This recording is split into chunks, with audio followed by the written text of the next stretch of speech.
Selain cara kabur tadi, menjauh dari lokasi keberadaan neneknya, nah ini ada cara lain nggak yang lebih memberikan pemahaman misalnya? Ya, memberikan pemahaman.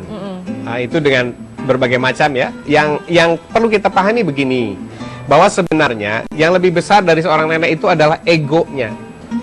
Kalau kita bisa meruntuhkan egonya saja, dia mau belajar, pasti dia berubah.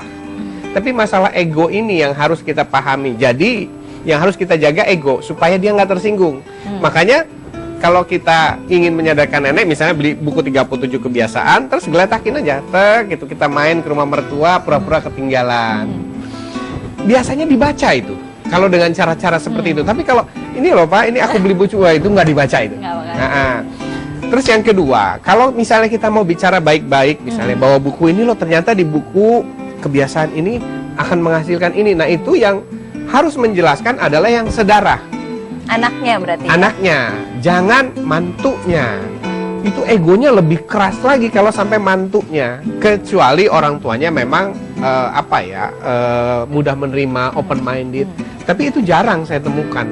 Berarti kan suami dan istrinya ini harus satu kata dulu dong, Ayah. Persis, harus kompak dulu, sekata dulu baru bisa maju. Kamu yang maju gitu. Dan pakai cara pihak ketiga. Saya selalu menyarankan pakai pihak ketiga. Jadi bukan anaknya sok pinter, tapi mah aku baca di buku loh. Ternyata begini ya efeknya. Kok bener ya ternyata ini loh setiap kali habis mama begini-begini, ngelawan sama mamanya, ngelawan sama aku. Gimana ya mah? Mau nggak, bisa nggak ya kita rubah begitu? Nah dengan offering-offering semacam itu, kalau anak yang bicara mungkin dia lebih menerima. Ketimbang berarti harus punya tuh bukunya ya Ayah. pihak ketiganya harus punya gitu. Ya Ayah, ini sudah banyak sekali pertanyaan tapi kayaknya waktu kita sudah terbatas.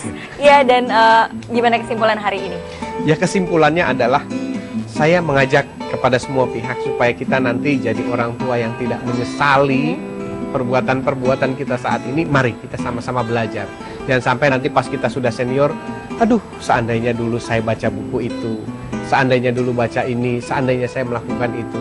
Nah, daripada kita berhandai-handai, lebih baik yuk kita belajar mulai sekarang. Yuk kita nonton terus motivator. Jadi harus ada base-nya juga ya, harus ada basic-nya juga apa nih yang... Ya, apa yang kita sampaikan melalui motivator ini bukan berdasarkan cara mendidik turun-temurun, tapi berdasarkan riset, uji coba, dan sudah terbukti keberhasilannya. Oke, Ayah Edi, terima kasih banyak. Terima kasih Semoga kembali, kita bisa berjumpa kembali, jadi Amin, semakin insyaallah. banyak pengalaman dan banyak ilmu juga